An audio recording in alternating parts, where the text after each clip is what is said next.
High, আমি অর্পিতা। পুজো কাটিয়ে আবার নতুন রেসিপি নিয়ে চলে এলাম।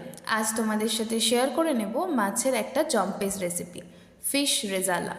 প্রথমেই বলে রাখা ভালো, সব রান্না কিন্তু 5 মিনিটে হয় না। কিছু রান্না বেশ সময় নিয়ে রসিয়ে কষিয়ে করলে তবেই তার অ্যাকচুয়াল স্বাদ আসে। এই রেসিপিটা এদের মধ্যেই পড়ে। রেসিপিটার জন্য আমি কাতলা ইউজ করেছি, তোমরা যে কোনো বড় তেলওয়ালা মাছ নিতে পারো।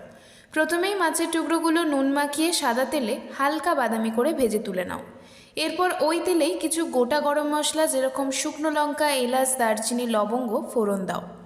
সিদ্ধ পেঁয়াজ, রসুন, কাঁচা লঙ্কা, আদা আর সামান্য জল মিশিয়ে একটা পেস্ট তৈরি করে কড়াইতে ঢেলে খুব ভালো করে মিশিয়ে নাও। এরপর তাতে অ্যাড করো কাশ্মীরি লঙ্কা গুঁড়ো, জিরে ও ধনে গুঁড়ো। খুব ভালো করে কষিয়ে নিয়ে কাজু বাদাম, কিশমিশ, পোস্ত সামান্য জল দিয়ে বেটে রাখা মিশ্রণটি ঢেলে দাও।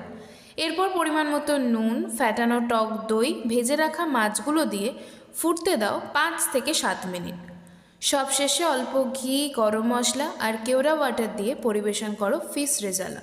রেসিপিটা কেমন লাগলো অবশ্যই জানিও কিন্তু।